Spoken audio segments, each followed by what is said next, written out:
Hello साथियों, स्वागत है आपके अपने YouTube channel tricky number 1 class में। मैं पाल प्रवीण लेकर आया हूं आपके लिए डेली करंट अफेयर से संबंधित टॉप 10 क्वेश्चन। साथियों, डेली सुबह मॉर्निंग में 7 बजे लाइव होती है, तो आप सभी लोग लाइव जुड़ना ना भूलें।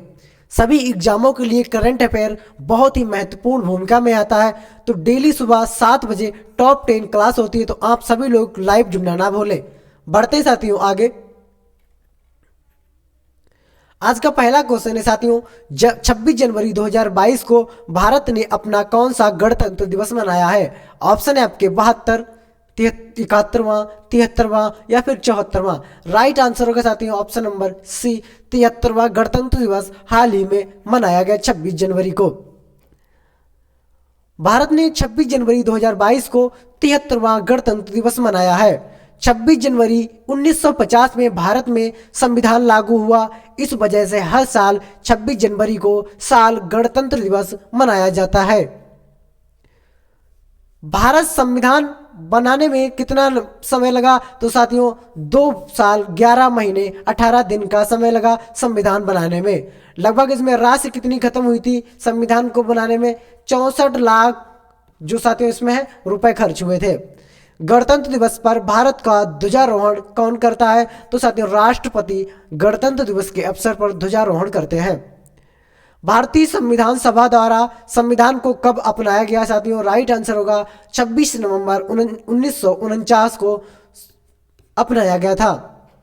भारतीय संविधान में गणतंत्र नामक व्यवस्था किस देश से ली गई? ये साथियों फ्रांस देश से ली गई। गणतंत्र नामक जो व्यवस्था है वह फ्रांस देश से ली गई। भारत में राष्ट्रीय झंडा दिवस कब मनाया जाता है? 22 जुलाई को भारत में राष्ट्रीय झंडा दिवस मनाया जाता है।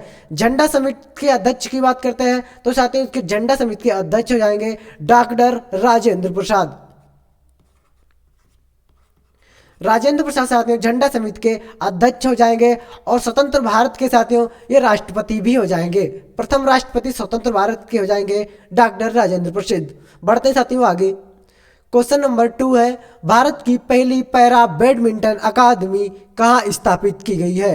ऑप्शन आपके पटनाकोट पंजाब, बी ऑप्शन है धर्मशाला हिमाचल प्रदेश, सी ऑप्शन है जयपुर राजस्थान, लखनऊ उत्तर प्रदेश। साथियों राइट आंसर होगा उत्तर प्रदेश में पैरा बैडमिंटन अकादमी स्थापित की गई है। की पॉइंट है साथियों आपके, ABC centre of excellence launch करने वाला देश का पहला राज्य कौन सा बना है? आंसर होगा साथियों कर्नाटक राज्य बना है। भारत का पहला हेली हब कहां स्थापित किया जाएगा? आंसर है आपका गुरुग्राम हरियाणा में। जल मेट्रो परियोजना वाला भारत का पहला शहर कौन सा बना है? कोची शहर बना है साथियों, केरल में पड़ता है साथियों ये। केरल के कोची शहर बना है। प्रत्येक घर के लिए खुले में शौच मुक्त और बिजली हासिल करने वाला भारत का पहला राज्य कौन सा बना है? तो साथियों गोवा राज्य हो जाएगा भारत का पहला। क्वेश्चन नंबर 3 है, इसरो ने गगनयान मिशन के लिए हाई स्टार्ट विकास इंजन का सफलतापूर्वक परीक्षण कहाँ किया है? ऑप्शन राइट आंसर हो जाएगा साथियों महेंद्रगिरी तमिलनाडु में इसका परीक्षण किया गया है। इसरो इसरो इसरो भारत की स्पेस एजेंसी का नाम है साथियों। इसरो की full form Indian space research organisation इसकी फुल फॉर्म हो जाएगी। भारतीय अंतरिक्ष अनुसंधान संगठन। मुख्यालय साथियों बेंगलुरु जो कर्नाटक में पड़ता है। स्थापना हुई थी 15 अगस्त 1969 को। संस्थापक हो जाएंगे विक्रम साराभाई इसके संस्थापक हो जाएंगे साथियों। इसरो के सूर्य अध्ययन मिशन का क्या नाम है? आदित्य ली1 साथियों इसका आदित्य ली1 इसका साथियों नाम है। बढ़ते हैं आगे। भारत के अंतरिक्ष का पितामह किनको माना जाता है? विक्रम साराभाई को अंतरिक्ष का पितामह माना जाता है। भारत ने 104 उपग्रह अपने सबसे अधिकतम उपग्रह का रिकॉर्ड को किस रॉकेट से भेजा है? PSLV C-37 से भेजा है साथियों। इसरो ने मंगल मिशन जिसे 5 नवंबर 2013 को लॉन्च किया गया था इसका नाम है मॉम साथियों, इसका नाम हो जाएगा मार्स ऑर्बिटर मिशन। बढ़ते साथियों आगे। भारत और जापान के चंद्र मिशन का क्या नाम है? लुपेक्स। क्या नाम है साथियों इसका? लुपेक्स इसका नाम हो जाएगा। क्वेश्चन नंबर 4 है, असम सरकार ने हाल ही में किस प्रसिद्ध व्यक्ति को असम वैभव पुरस्कार से सम्मानित किया है? क्वेश्चन नंबर 4 का साथियों राइट आंसर हो जाएगा option number B, Ratan Tata को सम्मानित किया गया है असम वैभव पुरस्कार से। असम सरकार ने हाल ही में देश के सबसे प्रतिष्ठित उद्योगपतियों में से एक श्री रतन टाटा को गुवाहाटी में आयोजित एक कार्यक्रम के दौरान असम वैभव पुरस्कार से सम्मानित किया है, जबकि असम सौरभ पुरस्कार professor Deepak Chandra Jain, Lovlina Borgohain, professor Kamalendu Devkori, doctor Laxman S और नील पवन बरुआ को दिया गया है। बढ़ते जाती हूँ आगे। क्वेश्चन नंबर 5 है, जनवरी 2022 में निम्नलिखित में से किसे आजादी का अमृत महोत्सव मनाने के लिए एक विशेष ट्रेन शुरू की है? क्वेश्चन नंबर 5 का साथियों राइट आंसर होगा option number B, Delhi metro ने साथियों विशेष ट्रेन शुरू की। दिल्ली ने एक विशेष ट्रेन शुरू की है अमृत महोत्सव मनाने के लिए। की पॉइंट देखते हैं साथियों। दिल्ली मेट्रो रेल कारपोरेशन ने 25 जनवरी 2022 को यमुना बैंक मेट्रो स्टेशन पर चल रहे आजादी का अमृत महोत्सव के एक हिस्से के रूप में एक मेट्रो ट्रेन को हरी झंडी दिखाई है। ट्रेन को यात्री सेवाओं में शामिल किया गया है। यह आजादी का अमृत महोत्सव की स्मारक अवधि के दौरान सेवा में रहेगी। कोचों को इतिहास और दर्शन वाली तस्वीरों और नारों के कोलाज से सजाया गया है। DMRC 2021 से आजादी का अमृत महोत्सव भारत की आजादी के 75वें साल समारोह मनाने के लिए कई गतिविधियों का आयोजन कर रहा है। दिल्ली पुलिस के निर्देशानुसार दिन के लिए सुरक्षा व्यवस्था के तहत गणतंत्र दिवस पर दिल्ली मेट्रो की सेवाओं में आंशिक रूप से कटौती की जाएगी। दिल्ली मेट्रो दिल्ली और उसके सैटेलाइट शहरों की सेवा करने वाली एक त्वरित परिवहन प्रणाली है। ये भारत में अब तक की सबसे बड़ी और सबसे व्यस्त मेट्रो रेल प्रणाली है और कोलकाता मेट्रो के बाद अब दूसरी सबसे पुरानी है। इसमें 24 दिसंबर 2002 को अपना संचालन शुरू किया था। बढ़ते साथियों आगे। क्वेश्चन नंबर 6 है, गणतंत्र दिवस 2021 के अवसर पर कुल कितने पुलिस कर्मियों को वीरता के लिए पुरस्कार पदक सहित राष्ट्रपति पदक से सम्मानित किया गया है? राइट आंसर होगा साथियों ऑप्शन नंबर डी, 939 व्यक्तियों को। किसको साथियों? 939 व्यक्तियों को वीरता के लिए पुलिस पदक और राष्ट्रपति पदक से सम्मानित किया गया है। की पॉइंट देखते हैं। गणतंत्र दिवस 2022 के अवसर पर कुल 939 पुलिसकर्मियों को वीरता के लिए पुलिस पदक सहित पदकों से सम्मानित किया गया है। जम्मू कश्मीर के पुलिसकर्मियों को शौर्य के लिए 150 पुलिस पदक से सम्मानित किया गया है, जो 2022 के लिए किसी भी पुलिस बल से सबसे अधिक संख्या है। इसके बाद CRPF को 36, छत्तीसगढ़ पुलिस को 10, उड़ीसा पुलिस को 9 और महाराष्ट्र पुलिस को 7 पदक दिए गए हैं। साथियों आपको हमारी क्लास कैसी लगी है कमेंट करके हमको जरूर बताएं साथियों। बढ़ते साथियों आगे। 939 पुरस्कारों में से 189 कर्मियों को वीरता के लिए पुलिस पदक और 88 को विशिष्ट सेवा के लिए राष्ट्रपति का पुलिस पदक और 662 को सराहनीय सेवा के लिए पुलिस पदक दिया गया। जम्मू कश्मीर क्षेत्र में 134 कर्मियों को उनकी वीरता के लिए 47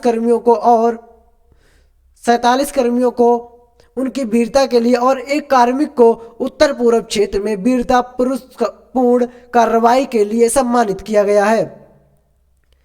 गणतंत्र दिवस के अवसर पर पुलिस के लिए वीरता और सेवा पदक के अलावा अग्निशमन सेवा का 42 कार्मिकों को अग्निशमन सेवा पदक से सम्मानित किया गया है। गणतंत्र दिवस और स्वतंत्रता दिवस पर हर साल अग्निशमन सेवाओं, नागरिक सुरक्षा और होमगार्ड के कर्मियों को वीरता के लिए राष्ट्रीय पदक, विशिष्ट सेवा के लिए राष्ट्रीय पदक, वीरता पदक और सराहनीय सेवा पदक प्रदान किए गए हैं। क्वेश्चन नंबर 7 है साथियों, 2022 में कितने लोगों को पद्म पुरस्कार से सम्मानित किया गया है? तो राइट आंसर होगा साथियों ऑप्शन नंबर सी, 128 लोगों को पद्म पुरस्कार से सम्मानित किया गया है। की पॉइंट देखते साथियों, राष्ट्रपति रामनाथ कोविंद ने इस वर्ष 73वें गणतंत्र दिवस की पूर्व संध्या पर 128 पद्म पुरस्कार प्रदान किए जाने की मंजूरी दी है। 2022 में कुल 4 लोगों को पद्म विभूषण, 17 लोगों को पद्म विभूषण और 107 लोगों को पद्म श्री से सम्मानित किया जाएगा। पद्म विभूषण पाने वाले 4 लोग सुश्री प्रभा अत्रे, कला महाराष्ट्र से बिलोंग करती है। सुश्री राधे श्याम खेमा मरणोपरांत इनको दिया गया साहित्य और शिक्षा के क्षेत्र में, ये उत्तर प्रदेश से बिलोंग करती है। जनरल बिपिन रावत, इनको मरणोपरांत में दिया गया सिविल सेवा, ये उत्तराखंड से संबंधित थे। श्री कल्याण सिंह मरणोपरांत के बाद इनको दिया गया, ये पब्लिक अफेयर्स यानी उत्तर प्रदेश से संबंधित थे। ओलंपियन नीरज चोपड़ा, प्रमोद भगत, वंदना कटारिया को दिया गया। जामिया की बीसी प्रोफेसर नजमा अख्तर और गायक सोनू निगम को पद्म से सम्मानित किया गया। इसके साथ ही पश्चिम बंगाल के पूर्व सीएम बुद्धदेव भट्टाचार्य, सत्यनारायण नंडेला, सुंदर राजन पिचाई, साइरस पूनावाला को पद्म भूषण पुरस्कार से नवाजा जाएगा। पद्म पुरस्कार को तीन प्रकार है, एक तो पद्म विभूषण, पद्म भूषण और पद्मश्री। कौन कौन सा जाएगा साथियों? पद्म विभूषण, पद्म भूषण और पद्मश्री। बढ़ते साथियों आगे, क्वेश्चन नंबर 8 है, केंद्र सरकार ने कहां प्लास्टिक पार्क बनाने की मंजूरी दी है? ऑप्शन है आपके हैदराबाद, भोपाल, मंगलूर, श्रीहरिकोटा। तो क्वेश्चन नंबर 8 का राइट आंसर हो जाएगा ऑप्शन नंबर सी, मंगलूर, जो आपके कर्नाटक में पड़ता है। मंगलूर में भारत सरकार ने प्लास्टिक पार्क बनाने की मंजूरी दी है। की पॉइंट देखते साथियों, केंद्र सरकार ने कर्नाटक के मंगलूर के गजमठ में एक प्लास्टिक पार्क बनाने की मंजूरी दी है। यह पार्क 62.77 करोड़ रुपए में बनाया जाएगा। इसे कर्नाटक औद्योगिक क्षेत्र विकास बोर्ड द्वारा चयनित किया जाएगा। यह पार्क स्थानीय युवाओं के लिए करोड़ों रोजगार पैदा करेगा। क्वेश्चन नंबर 9 है साथियों, द एंगल ऑफ कैलाश पुस्तक किसने लिखी है? द एंगल ऑफ कैलाश पुस्तक को किसने लिखा है? वीरा, अरविंद घोष, शैलाश त्रिपाठी, अरुंधति राय। तो साथियों इसका राइट आंसर हो जाएगा option number C, Shailash Tripathi ने इस पुस्तक को लिखा है, the angels of Kailash. The people's leader के साथियों लेखक कौन हो जाएंगे? जो पुस्तक अभी हाल ही में प्रचालित की गई, संपादित की गई, द पीपुल्स लीडर, इसके राइटर हो जाएंगे विवेकानंद झा ने द पीपुल्स लीडर को लिखा है। पुस्तक हो जाएगी ममता बेनायड, जो पुस्तक है 2021, ममता बियाड, जो 2021 में अभी लिखी गई थी, जयंत घोष के द्वारा लिखी गई है। कौन सी? ममता बियाड, जयंत घोष ने लिखा है इसको। ऑपरेशन एक्स किसके द्वारा लिखी गई? तो कैप्टन MNR सामंत और संदीप उत्थीनन द्वारा ऑपरेशन एक्स पुस्तक लिखी गई। कमला हैरिस फेनोमेनल वुमन के लेखक कौन है? चिदानंद राज घट्टा इसके साथ में लेखक हो जाएंगे। भारत के प्रधानमंत्री देश दिशा के लेखक कौन है? रशीद किदवई साथियों इसके लेखक हो जाएंगे, रशीद किदवई। बढ़ते साथियों इसी के साथ आगे, केंद्र सरकार के कर्मचारियों और पेंशन भोगियों के लिए CGHS की उन्नति वेबसाइट और माई CGS ऐप को किसने लॉन्च किया है? क्वेश्चन नंबर 10 का राइट आंसर होगा option number B, Amit Shah के द्वारा साथियों इस ऐप को लॉन्च किया गया है, माई CGHS। बढ़ते इसी के साथ आगे, की पॉइंट देखते साथियों, केंद्रीय स्वास्थ्य मंत्री डॉक्टर मनसुख मांडविया CGHS की उन्नति वेबसाइट माई CGHS को ऐप लॉन्च किया है। ऐप का नाम साथियों क्या है, माई CGHS। भारत सरकार की इस नई पहल सुविधाओं और बेहतर उपयोगकर्ता अनुभव के साथ CGHS से जुड़े 40 लाख लोगों को काफ़ी फायदा होगा और साथ ही इस पोर्टल और ऐप द्वारा केंद्र सरकार के कर्मचारियों और पेंशन भोगियों को भी लाभ प्राप्त होगा। किस मंत्रालय ने पूर्व सैनिकों और उनके आश्रितों की पेंशन संबंधी शिकायतों को हल करने के लिए एक ऑनलाइन रक्षा पेंशन शिकायत निवारण पोर्टल की स्थापना की है? तो साथियों हम कहें रक्षा मंत्रालय ने ऑनलाइन शिकायत निवारण पोर्टल की स्थापना की है। किस राज्य के मुख्यमंत्री ने कौशल रोजगार निगम पोर्ट को लॉन्च किया? तो साथियों हरियाणा राज्य के मुख्यमंत्री ने कौशल रोजगार निगम पोर्ट को लॉन्च किया है। हमारा अपना बजट नामक वेब पोर्टल किस राज्य की सरकार ने लॉन्च किया? तो झारखंड सरकार ने हमारा अपना बजट नामक वेब पोर्टल लॉन्च किया है। कुछ टॉप क्वेश्चन देखते हैं साथियों। टॉप पिछले क्वेश्चन है जो, कोयला दर्पण पोर्टल को किसने लॉन्च किया है? आंसर हो जाएगा अनिल कुमार। किस मंत्रालय ने पूर्व सैनिकों और उनके आश्रितों की पेंशन संबंधी शिकायतों को हल करने के लिए एक ऑनलाइन रक्षा पेंशन शिकायत निवारण पोर्टल की स्थापना की है? आंसर हो जाएगा रक्षा मंत्रालय। बढ़ते साथियों आगे। किस राज्य के मुख्यमंत्री ने कौशल रोजगार निगम पोर्ट को लॉन्च किया है? तो हरियाणा सरकार के मुख्यमंत्री ने। हमारा अपना बजट नामक वेब पोर्टल किस राज्य की सरकार ने लॉन्च किया है? झारखंड सरकार ने लॉन्च किया है। समझौता ज्ञापन के हिस्से के रूप में फ्लिपकार्ट ई कॉमर्स फर्म में टीमों के सहयोग से व्यवहारिक प्रोटोटाइप विकसित करने और शोध पत्र प्रकाशित करने के लिए फिट को अनुसंधान अनुदान और बाजार अंतर्दृष्टि प्रदान करेगा। शोध पत्र सामाजिक वाणिज्य पुनर्विक्रेताओं और उत्पाद अनुशंसा और उपभोक्ता उत्पाद अन्वेषण यात्रा के क्षेत्रों में हो सकते हैं। ये साझेदारी में शामिल IIT शिक्षा विधियों को ई कॉमर्स डोमेन में प्रासंगिक तकनीकी चुनौतियों को हल करने के उद्देश्य से अनुसंधान परियोजनाओं पर फ्लिपकार्ट के साथ मिलकर काम करने का अवसर प्रदान करेगा। साथियों देख लेते हैं पिछली क्लास का रिवीजन है साथियों। पहला प्रश्न है साथियों आपका, ICC द्वारा साल 2021 का उभरता पुरुष क्रिकेटर किसे चुना गया है? तो साथियों राइट आंसर होगा दक्षिण अफ्रीका के याने मन मालाना को चुना गया। दूसरा प्रश्न है साथियों, राष्ट्रीय बालिका दिवस हर साल कब मनाया जाता है? आंसर होगा 24 जनवरी को। 2022 के सुभाष चंद्र बोस आपदा प्रबंधन पुरस्कार के लिए किसे चुना गया? विनोद शर्मा को। सुभाष चंद्र बोस आपदा प्रबंधन पुरस्कार की घोषणा हर साल किस तिथि को की जाती है? आंसर होगा 23 जनवरी को सुभाष चंद्र बोस की जयंती पर। सुभाष चंद्र बोस की जयंती को पराक्रम जयंती के दिवस के रूप में मनाते हैं। हाल ही में किस बैडमिंटन खिलाड़ी द्वारा Syed Modi international badminton tournament में महिला एकल का खिताब जीता है? तो आंसर होगा PV सिंधु। प्रश्न है साथियों, नासा कार्यक्रम को पूरा करने वाली पहली भारतीय कौन बनी है? जाह्नवी डोंगती साथियों ये पहली भारतीय बनी है। हाल ही में ICC men's T20 team of the year के कप्तान कौन बने हैं? आंसर होगा बाबर आजम। किसके द्वारा video gaming company Activision blizzard का अधिग्रहण करने की घोषणा हाल ही में की गई? आंसर होगा माइक्रोसॉफ्ट। पाकिस्तान देश की पहली ट्रांसजेंडर डॉक्टर कौन बनी है? आंसर होगा सारा गिल। गृह मंत्री अमित शाह द्वारा कहां पर पहला जिला सुशासन सूचांक जारी किया गया? आंसर होगा जम्मू कश्मीर।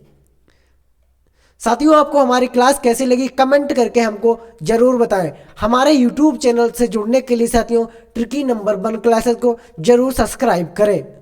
अगर आप हमारे चैनल पर नए हैं तो चैनल को प्लीज सब्सक्राइब करना ना भूलें। डेली सुबह मॉर्निंग में करंट अफेयर से संबंधित क्लास लाइव होती है तो आप सभी लोग लाइव जुड़ना ना भूलें। हमारे टेलीग्राम चैनल से जुड़ने के लिए ट्रिकी नंबर 1 क्लासेस से साथियों जुड़े, जिस पर हम रोजाना का कंटेंट और PDF उपलब्ध कराते हैं। तो आप सभी लोग टेलीग्राम से जुड़े साथियों। मिलते साथियों, तब तक के लिए जय हिंद, जय भारत।